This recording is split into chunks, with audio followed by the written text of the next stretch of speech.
Good day everyone! On this video, pag-uusapan naman natin ang spline interpolation supplementary problem. So without further ado, let's start. So, ang spline interpolation ay ginagamit natin kapag mas lumalaki na yung degree or yung order ng ating nagiging resulting curves. Say for example, kay Lagrange pati kay Newton's interpolation, kapag lumalaki na kasi yung degree, say for example, nagiging x raised to 6, x raised to 7, x raised to 8, nagiging erratic na yung performance ng curve sa ibang points. Say for example, sa portion na to, nagkakaroon ng maayos na fit, pero yung ibang portion tulad nito at tulad nito, nagkakaroon na siya ngayon ng erratic behavior. So yun ang nire-resolve ng spline interpolation.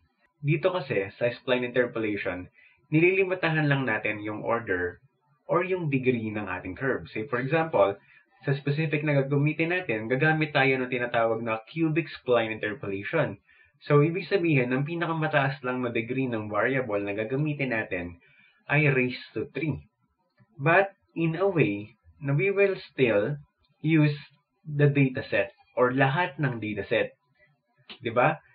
Kung babalikan natin yung Lagrange pati yung Newton's interpolation, habang dumadami yung dataset, dumadami rin yung degree o lumalaki rin yung degree ng curve na pwede mong gamitin. Dito sa spline interpolation, kahit gamitin mo lahat ng degree, once na sinet mo na cubic spline lang ang gagamitin mo, cubic lang ang magiging maximum degree ng ating curve. In that way, hindi magiging erratic yung curve na magre-represent ng ating trend o ng ating dataset. So, normally, yun ang ginagamit ng MS Excel na algorithm para ma-present yung curve ng ating dataset. So, basahin natin yung tanong. Find the value of the function when x is equals to 2 using spline interpolation given yung dataset na nandito. So, sa pag-solve ng spline interpolation, dapat alam mo kung ano yung equation na gagamitin mo.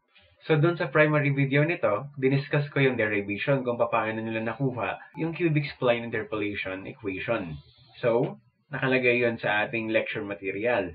Ito yung magiging general equation ng curve natin, kung saan maximum natin ay raised to 3. So, kailangan nating malaman kung ano yung second derivative ng mga function na ito. At paano mo sila malalaman? Doon din sa derivation, nakuha natin yung equation na to. So, yung equation na yan, that is a tridiagonal equation. So, ano nga ba ang tridiagonal equation? Ibig sabihin nun, sa isang row ng matrix, tatlo lang lagi yung may laman. Kaya nga tridiagonal. So, madalas, yung diagonal lang din ng matrix na yon ang nagkakaroon ng laman. So, kada row, i-expect mo maximum of 3 yung may laman. So, the rest are 0. So, these two equation ang gagamitin natin para ma-solve ang cubic spline. So, without further ado, simulan na natin. So, kinopya ko yung equation para hindi tayo malito. This equation is the same kung ano yung equation na nandito. First of all, dapat nating alamin kung ano yung mga assumptions, ano yung mga initial conditions na meron tayo.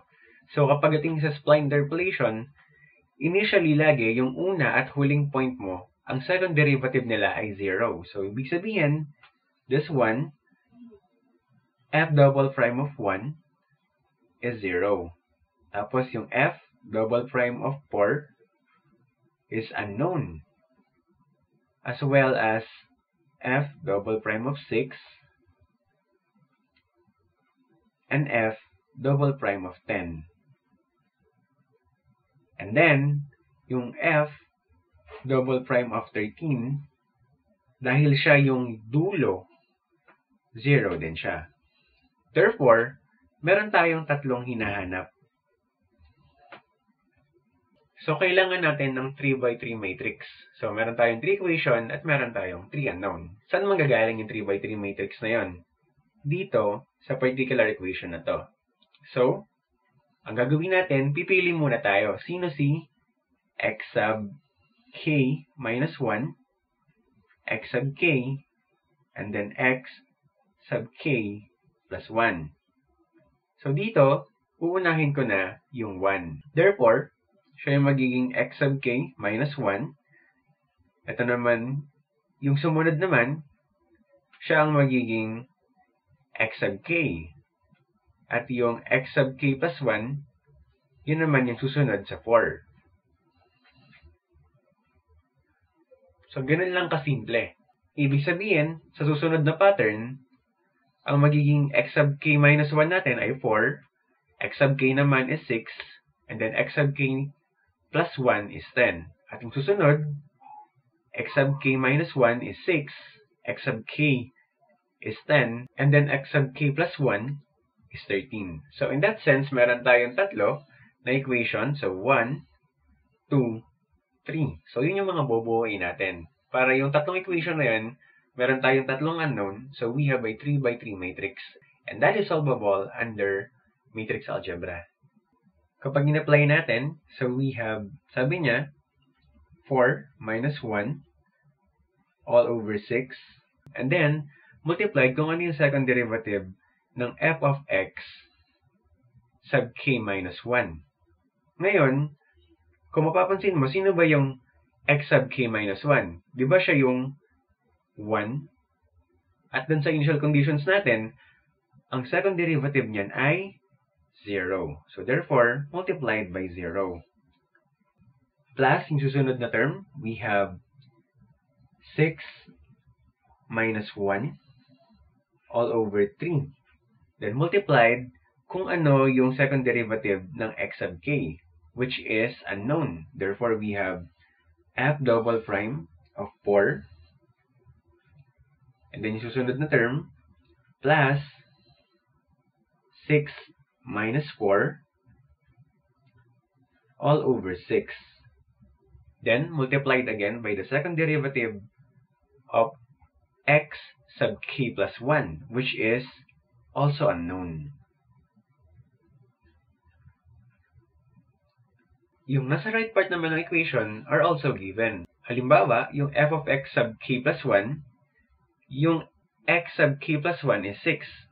At yung corresponding niya is 1.79176. So we have 1.79176 minus nung sumunod. So yung corresponding niya doon sa ating dataset, we have 1.38629 all over 6 minus 4 minus 1.38629 minus 0 all over 4 minus 1. So, once na i-simplify natin to, lalabas na yung unang term ay 0 plus yung second term is 1.66667 multiplied by second derivative ng 4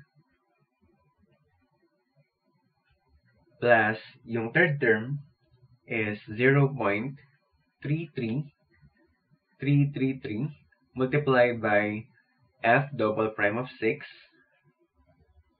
and that is equals to negative 0.25936.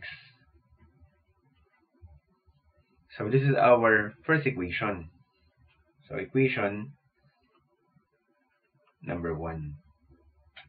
Again, same pattern yung gagawin natin. Kailangan mo ulit pumili kung sino yung susunod na x sub k minus 1, yung x sub k, at yung x sub k plus 1. Tulad ng ginawa ko kanina, kung ito yung naunang pattern, ito naman yung susunod na pattern ngayon. Therefore, ito yung x sub k minus 1, ito yung x sub k, at ito naman yung x sub k plus 1. So we have 4, 6, and 10. So ganun lang yung pattern sa paggamit ng equation ng cubic spline interpolation. At i-apply mo ulit yung equation na ito. So, we have 6 minus 4 all over 6, and then multiplied by the second derivative of 4 plus 10 minus 4 all over 3 multiplied by the second derivative of x equals 6 plus 10 minus 6 all over 6 multiplied by second derivative ng f of 10. And then, yung ating corresponding, that is equivalent to kung ano yung corresponding dito sa ating dataset. So we have 2.30259 minus 1.79176.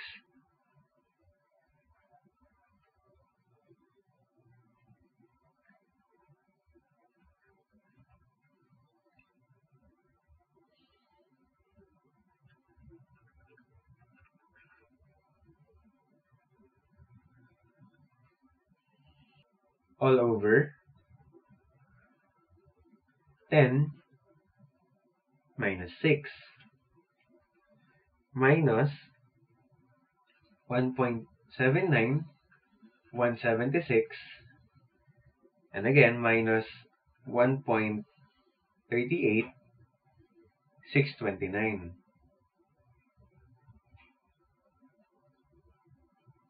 All over 6 minus 4. And once na-simplify natin yung mga equation, yung ating first term is equivalent to 0.33333. Second derivative of function 4 plus yung ating second term is 2.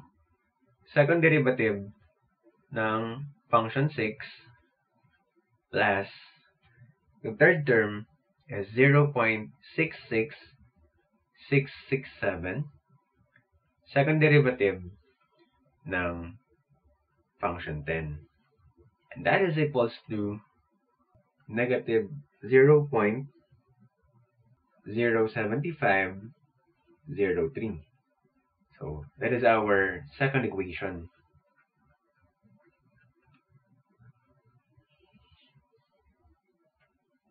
Again, same pattern yung gagawin natin para doon sa pangatlong equation. So, ano yung pattern na yon? Tulad nga nung ginawa ko kanina, ito yung magiging x sub k minus 1, x sub k, and then x sub k plus 1. Since same pattern lang din naman at same procedure, in-skip ko na yung recording para doon sa ating third equation. So, once nagawin mo yun ng tama, ito yung ating magiging third equation. So, meron na tayong tatlong equation, meron tayong tatlong unknown. So, solving it using your calculator, the result will become, so we have, ito yung second derivative ng function na 4, function 6, at function 10. Ngayon, dahil nakuha na natin yung mga second derivative, pwede na natin ngayon gamitin yung equation ng cubic spline interpolation.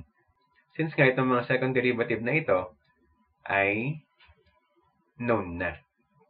So, ayan, ito pa rin yung cubic spline interpolation equation. Kinopya ko lang dito para hindi tayo malito. Ngayon, kung mapapansin ninyo, meron tayong i-define na naman.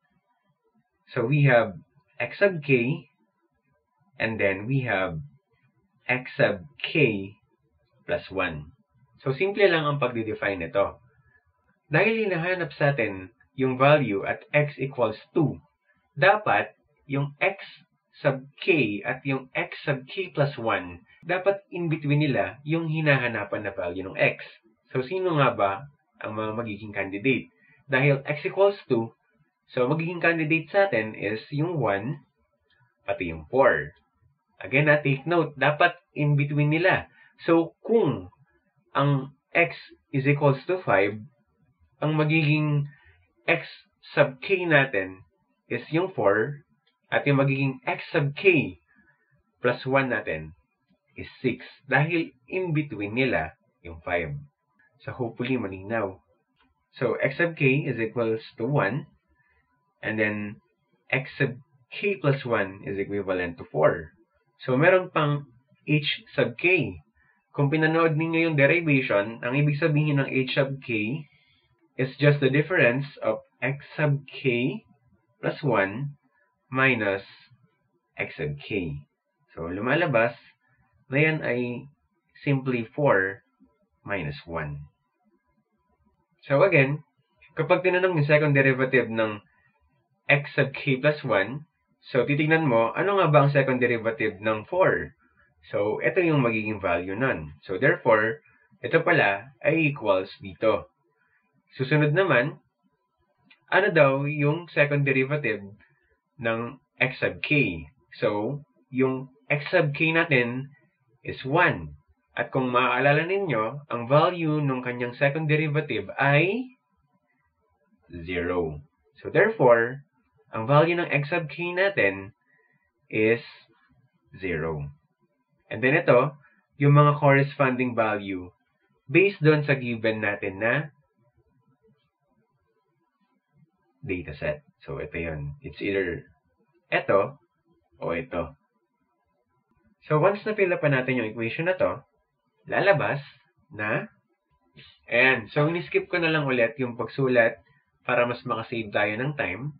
Since lahat naman ng variable is already determined at na-explain ko na rin naman kanina. So, once na i-punch mo yan sa calculator, lalabas na ang ating y value at x equals to is 0.53066. So, kapag tinanong ka kung ano yung ating interpolated value, ito yung isasagot mo. Again, kung mapapansin ninyo dun sa dalawang naunang method, di hamak na mas accurate ang Newton and Lagrange interpolation as compared kay spline interpolation. Pero kapag lumaki na yung data, mas nagiging erratic kasi yung Lagrange at Newton. Doon naman nagiging mas stable ang spline. Kaya kinukonsider pa rin sila sa programming. So yun ang essence ng spline interpolation. More on stability. So hopefully, malinaw sa inyo yung procedure ng spline interpolation. So that's it for this video. Hopefully you learned something new. So thank you for watching and keep safe.